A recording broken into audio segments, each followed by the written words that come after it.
has to face and try to find solutions to these problems. This is the purpose of this seminar, and I am sure that when we all go back home today, we will have a feeling that we did a good job and that this kind of events are needed in the future. The main subject of my presentation is the new wave of immigration from Poland to Norway. In order to explain this, I will have to refer to some conditions in Poland. And in order to explain the term new wave of immigration, we have to go back in time to the years 2004, 2008. Poland's accession to the European Union gave our country many new opportunities, and one of the most important ones was an easier access to enter and stay in other countries, which also included Norway, of course. As a consequence, the Polish migration to Norway has been significantly accelerated, which resulted in the fact that in 2006 we were the sixth biggest group of immigrants in Norway, and eventually we took the first place in 2008. Then, after a short period of calm and stable growth in numbers, dictated by certain circumstances in Poland, came the second significant and rapid outflow of Poles to Norway, starting from approximately 2010. This second wave of Polish immigrants coming to Norway can be referred to as the new wave of immigration, which according to various sources can take up to 10 years. When we look at these two waves of Polish migration to Norway, an interesting phenomenon is the fact that there are significant differences between them. The increased interest in migration from Poland to Norway after Poland's accession to the EU and all the simplifications and opportunities given by this fact had one key factor, and these were high earnings. The Poles realized that even a very short period of work in Norway allowed them to achieve incomparably higher income, higher earnings than in Poland. This view was further sustained by the conviction that an individual will earn the money in Norway and spend it in Poland, where the costs of living were lower and the actual value of money was a lot higher, having in mind that costs of living in Norway are by far higher, which means that the purchasing power of money here is not that amazing. Another aspect determining such a significant outflow of Poles to work in Norway and other countries was a drastically high unemployment rate in Poland in these years. According to the government statistics, the unemployment rate at its peak in 2004 was 20.6%. The wave of migration to other countries, including Norway, after Poland's EU accession, resulted in a gradual decrease of unemployed persons in our country. The majority of Polish immigrants in Norway during the first big wave of immigration were low-skilled male workers hired on short-term contracts in the building and construction sector. Due to the fact that they were permanently resident in Poland with their families, they expected to stay in Norway, temporarily, earn enough money, and come back to their homeland where they can spend this money. The new massive Polish exodus to Norway came after a short period of economic stability in Poland in the years 2007 to 2009. Despite the prevailing world financial crisis, Poland managed to maintain a stable unemployment rate and keep the country's economy in good shape compared to other European countries. These factors had also an influence on migration to Norway, which was not that rapid as in earlier years. Unfortunately, the years 2010-2013 bring a large increase of unemployment rate in Poland. The worst aspect of it is that it affects most of all young people under the age of 30. In this group of people, the unemployment rate is around 30%, which is drastic.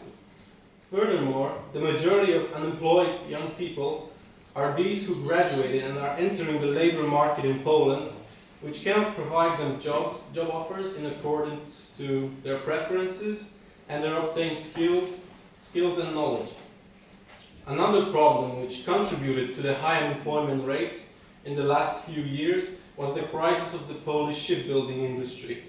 Due to the economic problems of shipyards in Poland, this industry nearly collapsed and produced a large number of unemployed workers who eventually had to move to other countries to work in the shipbuilding industry.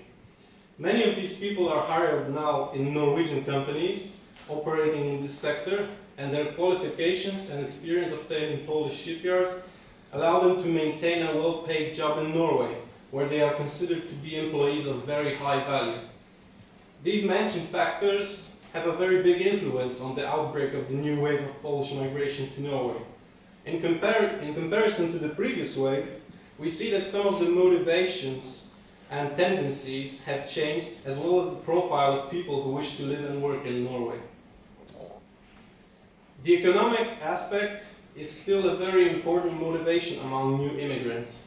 An opportunity to earn decent money was, is, and always will be one of the decisive factors determining whether a person wants to move from one country to another, which is obvious, especially that Norway is one of the most prosperous countries in the world, and working here ensures high incomes.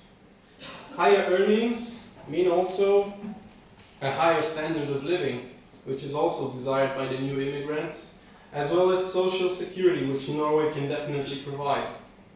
However, the new tendencies are that, apart from physical workers, many of the new Polish citizens migrating to Norway are people with very high professional aspirations, who don't have only in mind earning more money than in Poland by taking average jobs in Norway, but they actually want to become members of the higher class in the Norwegian society.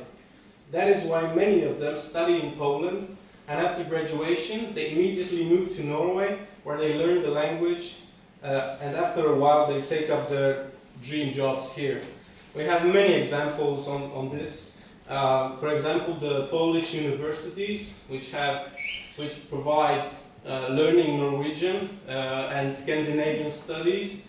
In general, they send the students to exchange programs to Norway, and students have a chance to study here in Norway or just stay here for a while, learn the language and have the subjects in Norwegian, then they come back to Poland or decide to continue their studies and master grade in Norway. The people from the new wave of immigration are also interested in permanent residence in Norway and either starting a family here or bringing their families from Poland. The interest in permanent staying in Norway we had an evidence here in Alexandra's prelection. Immigrants from the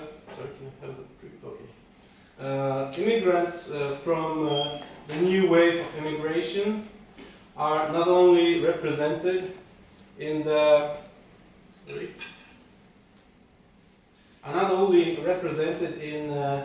in sectors where Poles usually work. We all know that most of our immigrants work in the building and construction industry, the cleaning sector, and all other that can be described shortly as physical work.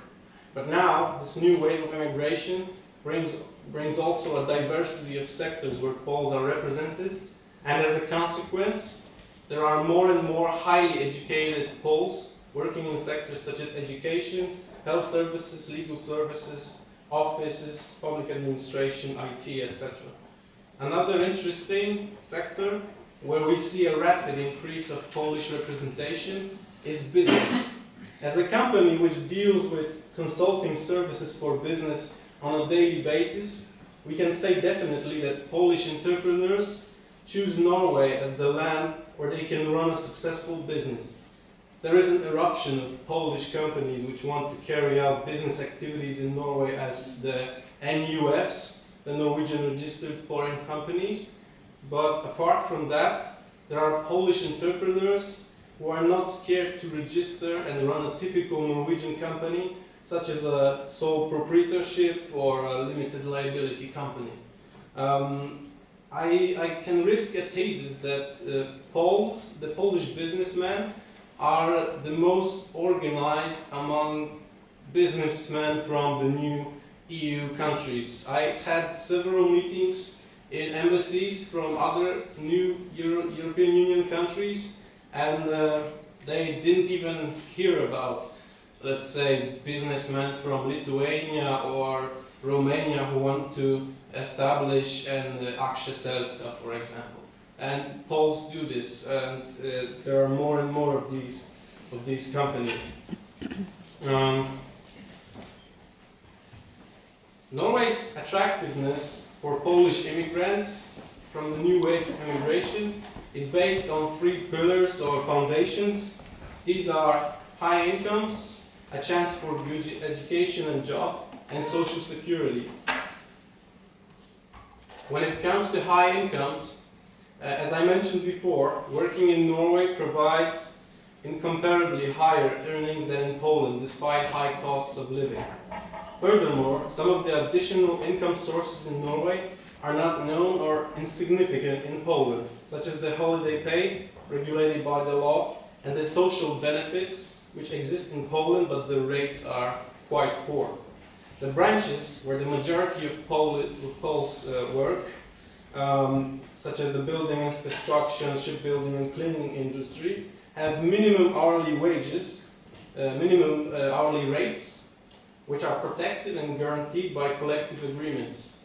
These statutory solutions are very beneficial for employees hired in these sectors, and any violations are severely punished by the Norwegian authorities. Some of the tax regulations are also very beneficial for Poles working in Norway, especially for those who have their families in their homeland. The tax deductions that apply to these people often result in a very high tax refund, which is a significant position in an average Pole's budget.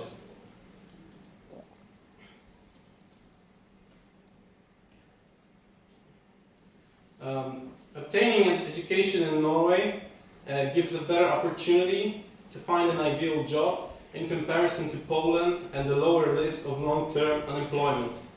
We can say, having experiences from Poland and seeing our situation every day, that an average Polish student after graduation is often forced to take a job which has nothing to do with his obtaining higher education, or he has another great choice to become unemployed for a long time. And we think that this does not apply to the Norwegian conditions, or not apply in this large extent. Social security is the third pillar, and we can say that it's on a much higher level than in Poland, which gives a sense of safety and a concern that the state cares for a person. The main point is that benefits and allowances in Norway are significant when it comes to the amounts which a person actually receives and the duration of the particular benefits. This applies to the unemployment benefit, family-related benefits, sickness benefits, and others. For example, receiving an unemployment benefit in Norway allows a person to maintain a normal standard of living when looking for a job. In Poland, the amount is so small that it doesn't secure the basic needs of an unemployed person while he or she is searching for a new job. The retirement pension in Norway is also a very significant and allows maintaining a normal standard of living, while the retirement pension system in Poland, with its instability and low amounts, forces the majority of pensioners to live very modestly in their last years of life. The immigrants from the new wave of Polish immigration still have the same problems in Norway as earlier. Most of these have to do with poor knowledge of the Norwegian language and legislation, but there are also problems with Norwegian institutions such as NAV, Skatteetaten, UDI, etc. And the problem of competition on the labor market, which results in long-term unemployment for many of them. And I think you said some things and facts about this. Issues with employers such as social dumping or unpaid salaries are still a big problem, especially because Poles very often don't know how to fight for their rights and which institutions they need to alarm when their employers take illegal actions against them. Usually they come to us and ask questions about that. Problems with cultural integration and difficulties related to living far away from families can also be referred to as old problems, especially the second one, which affects many temporary workers who don't plan to bring their families to Norway and they have to share their lives between two countries. As a summary, I'd like to say a few words about the Polish immigrants' expectations towards the Norwegian state. I pointed out some of them here, but to make it shorter, I will describe the most important one from my point of view as a person who is involved in consulting services for Poles in Norway.